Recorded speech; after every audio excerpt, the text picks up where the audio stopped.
Hello everyone, সবাই কেমন আছো? আশা করি খুব ভালো আছো। আমি অনেক ভালো আছি। আমার চ্যানেলে তোমাদের সবাইকে আরও একবার ওয়েলকাম জানিয়ে নতুন একটা ব্লগ শুরু করলাম। আজকে একদম সকালে উঠে পড়েছি, সকাল 11টা উঠে ব্রাশ করছিলাম আর আর ঘরটা একদম গোছানো কমপ্লিট আর ক্লিনও করে নিয়েছি, সেটা তোমার সাথে একবার শেয়ার করলাম। আর চলো এইদিকে বাইরেটা একবার দেখায়। আজকে কি বলো তো, আজকে হচ্ছে জামাই ষষ্ঠী। তো ওয়েদারটা আজকে জাস্ট অসাধারণ ছিল। এতদিন মেঘলা ছিল, কিন্তু আজকের দিনটা একদম খুব সুন্দর।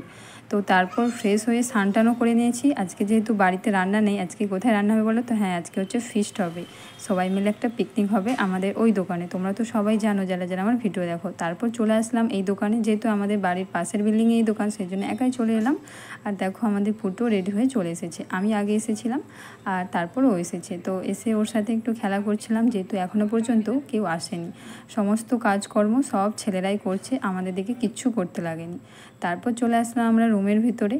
বাচ্চারা এদিকে সবাই এসে গেছে, বৌদিরাও সবাই এসে গেছিলো। এখানে আমরা লিমকা খাচ্ছিলাম, যদিও টেস্টটা আমার একদমই ভালো লাগেনি। বাচ্চারা খাচ্ছিল, তো ওরা চেস করে খাচ্ছিল, তোমার সাথে একবার শেয়ার করলাম। আর এইদিকে আমাদের ফুটু দেখো কেমন হাসছিল ওদেরকে দেখে দেখে। যাই হোক, আমরা এদিকে বসে বসে অনেক গল্প করছিলাম। আমাদের বৌদিও চলে এসেছিলো। আর এইদিকে আরেকটা বৌদি, তোমরা তো অনেকেই চেনো, আমার ভিডিওতে দেখেছো। আর এই বৌদিটাও ফাইনালি সবার লাস্টে এসেছে। এসে আমরা অনেক গল্প করছিলাম, যেহেতু পিকনিক, সবার একসাথে অনেক মজা করলাম। অন্যবারের তুলনায় এবারে সেরকম কোনো মজা হয়নি। আর এইদিকে সমস্ত কাজকর্ম, যে সমস্ত ছেলেরা রয়েছে, দাদারা, তারাই সব কাজ করেছিল। আর আমরা জাস্ট এমনি বসেছিলাম, আমাদেরকে সেরকম কিছু করতে হয়নি। তারপর বেলা 4টার সময় আমরা খেতে বসেছি, যেহেতু পিকনিক বলে কথা, একটু তো লেট হবে। আজকের মেনুতে কিছু সমস্ত রকম আইটেম ছিল।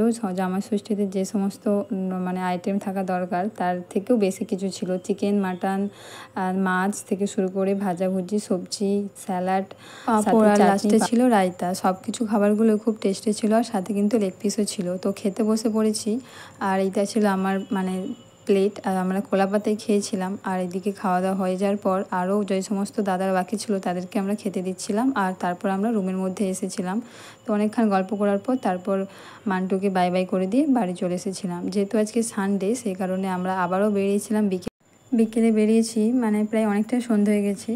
আমি আর বৌদিরা মিলে বলেছিল যে সানডেতে কোথাও বেরোনো হয়নি আগের বারে, তাই আজকে চলো যে একটু ঘুরে আসি।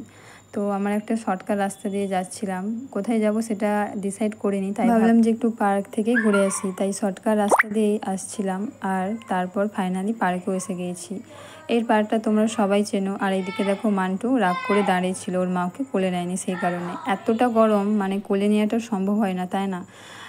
গাছের পাতা একটু নড়ছে না। চারিদিকের পরিবেশটা তোমাদের সাথে একবার শেয়ার করছিলাম, আর আমিও তোমাদের সামনে একবার দর্শন দিয়ে নিলাম। এবার চলো বাড়ি যাব, কারণ একদমই গরম লাগছে, ভালো লাগছে না। সেই কারণে ওখান থেকে বেরিয়ে আমরা বাড়ির উদ্দেশ্যে বেরিয়ে পড়লাম। এবারে জামাই ষষ্ঠীটা এভাবেই কাটালাম। তোমরা কি কেমনভাবে কাটিয়েছো অবশ্যই কিন্তু কমেন্ট করে জানিও। এবারে তো আর বাড়ি যেতে পারলাম না, যেহেতু বরের কোনো কারণে দেশে গিয়েছিল, সেই কারণে আর বাড়ি যাওয়া হলো না।